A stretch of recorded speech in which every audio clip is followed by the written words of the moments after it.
Hello the students, welcome back to my YouTube channel. तो आज की इस क्लास में हम राजस्थान इतिहास का महत्वपूर्ण टॉपिक प्रजामंडल, इससे संबंधित महत्वपूर्ण सवालों की क्लास नंबर 4 पर बात करेंगे।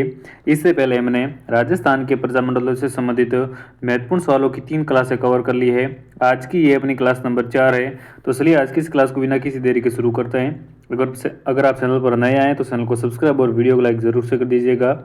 आपके सामने आज की क्लास का पहला सवाल है, विजय सिंह पथिक ने किस समाचार पत्र का प्रकाशन किया? तो आपके सामने ऑप्शंस हैं, राजस्थान केसरी, नवीन राजस्थान, ए और बी दोनों, या फिर कोई नहीं। तो विजय सिंह पथिक ने इनमें से किस समाचार पत्र का प्रकाशन किया था?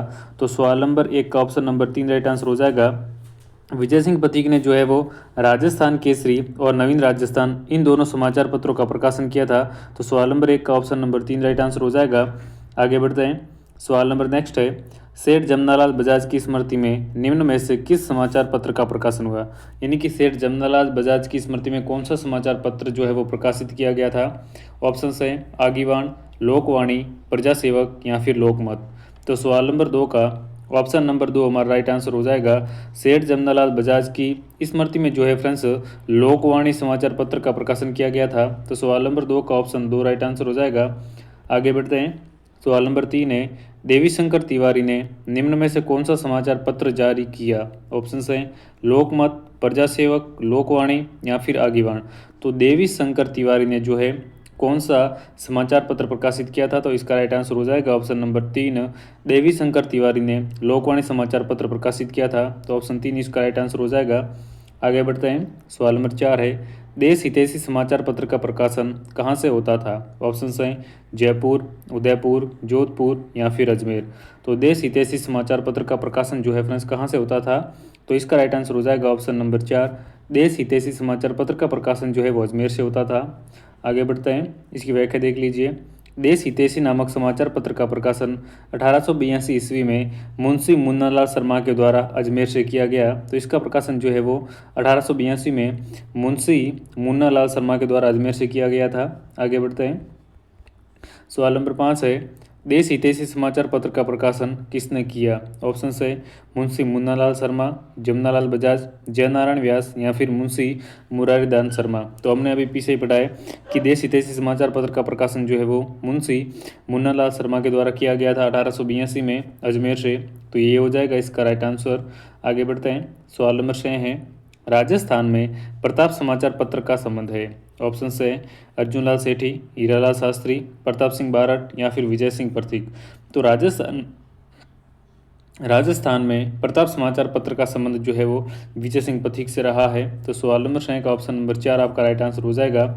आगे बढ़ते हैं। सवाल नंबर 7 है आपके सामने, मुंशी समर्थन दान ने राजस्थान समाचार का प्रकाशन कहाँ से किया, जो राज्य में प्रकाशित प्रथम हिंदी दैनिक समाचार पत्र था? ऑप्शन है अजमेर, जयपुर, जोधपुर या फिर उदयपुर। तो फ्रेंड्स मुंशी समर्थन दान ने जो है वो राजस्थान समाचार का प्रकाशन 1889 में किया था, जो कि हिंदी दैनिक समाचार पहला राज्य का हिंदी दैनिक समाचार पत्र था। और इसका प्रकाशन इन्होंने जो किया था वो अजमेर से किया था। तो सवाल नंबर 7 का ऑप्शन नंबर 1 राइट आंसर हो जाएगा। आगे बढ़ते हैं। इसकी व्याख्या देख लीजिए। 1889 ईस्वी में समर्थन दानचारण ने राजस्थान समाचार का संपादन किया। ये खबरों को शीघ्रता से प्रकाशित कर शासन कार्यों से जनता को अवगत कराता था। प्रथम हिंदी दैनिक समाचार पत्र था। तो ये हो जाएगी इसकी व्याख्या। आगे बढ़ते हैं। सवाल नंबर 8 है, 1937 में नवज्योति समाचार पत्र का प्रकाशन रामनारायण चौधरी ने कहाँ से किया? ऑप्शन हैं उदयपुर, अजमेर, टोंक या फिर जोधपुर। तो फ्रेंड्स 1936 में नवज्योति समाचार पत्र का प्रकाशन जो है वो रामनारायण चौधरी ने किया था। कहाँ से? तो इसका राइट आंसर हो जाएगा ऑप्शन नंबर 2, अजमेर से। चलिए आगे बढ़ते हैं। इस समाचार पत्र का कमान जो है बाद में कप्तान दुर्गा प्रसाद चौधरी ने संभाली थी। अगला सवाल है, जैन वर्धमान विद्यालय का गठन किसने किया? ऑप्शन हैं विजय सिंह पथिक, अर्जुन लाल सेठी, जमनालाल बजाज या फिर हीरालाल शास्त्री। तो जैन वर्धमान विद्यालय का गठन जो है फ्रेंड्स अर्जुन लाल सेठी के द्वारा किया गया था। तो सवाल नंबर 9 का ऑप्शन नंबर 2 हमारा राइट आंसर हो जाएगा। और इसका जो गठन है वो 1908 में जयपुर में किया गया था। आगे बढ़ते हैं। सवाल नंबर 10 है, जोधपुर में खादी भंडार की स्थापना 1934 में किसने की थी? ऑप्शन हैं जयनारायण व्यास, सागरमल गोपा, बाल मुकुंद बिस्सा या फिर चांदमल सुराणा। तो जोधपुर खादी भंडार की स्थापना 1934 में जो है वो बाल मुकुंद बिस्सा के द्वारा की गई थी। तो सवाल नंबर 10 का ऑप्शन नंबर 3 राइट आंसर हो जाएगा। नेक्स्ट है इसकी व्याख्या। 1934 में बाल मुकुंद बिस्सा ने जोधपुर में राजस्थान चरखा एजेंसी लेकर खादी भंडार शुरू किया, जिसके व्यवस्थापक के रूप में 6 वर्षों तक बिस्सा जी ने खादी, चरखा और कताई बुनाई के रचनात्मक कार्य का प्रचार प्रसार किया। तो ये हो जाएगी इसकी व्याख्या। आगे बढ़ते हैं। सवाल नंबर 11 है जैसलमेर में सर्वहित वाचनालय की स्थापना किसने की? ऑप्शन है जयनारायण व्यास, जीतमल पुरोहित, सागरमल गोपा या फिर बाल मुकुंद बिस्सा। तो फ्रेंड्स जैसलमेर में सर्वहित वाचनालय की जो स्थापना की गई थी वो सागरमल गोपा के द्वारा की गई थी। तो सवाल नंबर 11 का ऑप्शन नंबर 3 राइट आंसर हो जाएगा। आगे बढ़ते हैं। मेवाड़ का वर्तमान शासन नामक पुस्तक किसने लिखी थी? ये पुस्तक किसके द्वारा लिखी गई? तो देखिए ऑप्शन हैं मोहनलाल सुखाड़िया, माणिक्यलाल वर्मा, हरिभाऊ उपाध्याय या फिर जमनालाल बजाज। तो मेवाड़ का वर्तमान शासन पुस्तक जो है माणिक्यलाल वर्मा के द्वारा लिखी गई थी। तो सवाल नंबर 12 का ऑप्शन 2 राइट आंसर हो जाएगा। आगे बढ़ते हैं। सवाल नंबर 13 है त्याग भूमि समाचार पत्र को प्रकाशित किया माणिक्यलाल वर्मा ने, हरिभाऊ उपाध्याय ने, गोकुल भाई भट्ट ने या फिर भूपेंद्र त्रिवेदी ने। तो ये जो त्याग भूमि समाचार पत्र है इसको प्रकाशित हरिभाऊ उपाध्याय ने किया था। तो सवाल नंबर 13 का ऑप्शन नंबर 2 राइट आंसर हो जाएगा। चलिए आगे बढ़ते हैं। इसकी व्याख्या देख लीजिए। 1927 में हरिभाऊ उपाध्याय ने त्याग भूमि का प्रकाशन गांधीवादी विचारधारा का प्रचार करने के उद्देश्य से किया था। इसका प्रचार जो है वो हरिभाऊ उपाध्याय ने 1927 में किया था। चलिए आगे बढ़ते हैं। सवाल नंबर 14 आपके सामने। भूपेंद्र त्रिवेदी ने संग्राम समाचार पत्र का प्रकाशन किया। तो ऑप्शन हैं बम्बई में, नागपुर में, कानपुर में या फिर अजमेर में। तो फ्रेंड्स भूपेंद्र त्रिवेदी ने जो है संग्राम समाचार पत्र का प्रकाशन किया था बम्बई में। तो सवाल नंबर 14 का ऑप्शन नंबर 1 राइट आंसर हो जाएगा। आगे बढ़ते हैं।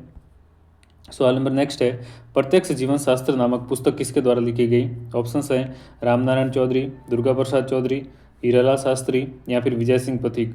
तो ये जो प्रत्यक्ष जीवन शास्त्र नामक पुस्तक है ये लिखी गई हीरालाल शास्त्री के द्वारा। तो सवाल नंबर 15 का ऑप्शन नंबर 3 हमारा राइट आंसर हो जाएगा। चलिए इसकी व्याख्या देख लीजिए। पंडित हीरालाल शास्त्री ने राज्य में जन जागृति के पुरोधा तथा राज्य के पहले मुख्यमंत्री होने के साथ साथ स्वतंत्रता सेनानी और शिक्षाविद भी रहे। अपनी आत्मकथा, ये जो आत्मकथा है प्रत्यक्ष जीवन शास्त्र जो है वो हीरालाल शास्त्री की आत्मकथा है। और लोकप्रिय गीत इन्होंने गीत की रचना भी की थी जिसका नाम है प्रलय प्रतीक्षा नमो नमः। ये दोनों लिखकर एक लेखक एवं गीतकार के रूप में भी प्रसिद्धि पाई। चलिए आगे बढ़ते हैं। सवाल नंबर 16 आपके सामने। विश्व का सबसे बड़ा भूमिगत पुस्तकालय कहाँ पर स्थित है? फ्रेंड्स काफ़ी इंपॉर्टेंट क्वेश्चन है। विश्व का सबसे बड़ा जो भूमिगत पुस्तकालय वो कहाँ पर स्थित है? ऑप्शन है बीकानेर, सीकर, झुंझुनू या फिर जैसलमेर। तो सवाल नंबर 16 का ऑप्शन नंबर 4 राइट आंसर हो जाएगा। ये जैसलमेर में है।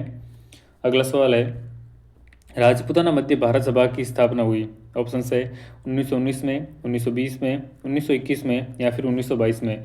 तो राजपूताना मध्य भारत सभा की स्थापना कब हुई थी? तो इसकी स्थापना हुई थी 1919 में। तो सवाल नंबर 17 का ऑप्शन नंबर 1 हमारा राइट आंसर हो जाएगा। तो फ्रेंड्स ये थे अपने राजस्थान में कि प्रजामंडल आंदोलन से संबंधित महत्वपूर्ण सवाल। हमने राजस्थान के प्रजामंडल से संबंधित महत्वपूर्ण सवालों की 4 क्लासें कवर कर ली है। और अगर आपने इससे पहले की 3 क्लासें नहीं देखी है तो उनको प्लेलिस्ट में जाकर देख लीजिएगा। आपको एग्जाम की दृष्टि से काफ़ी महत्वपूर्ण है, काफ़ी आपको इससे हेल्प मिल जाएगी। तो चलिए मिलते हैं अगले एक और नए वीडियो में। तब तक के लिए नमस्कार। जय हिंद, जय भारत।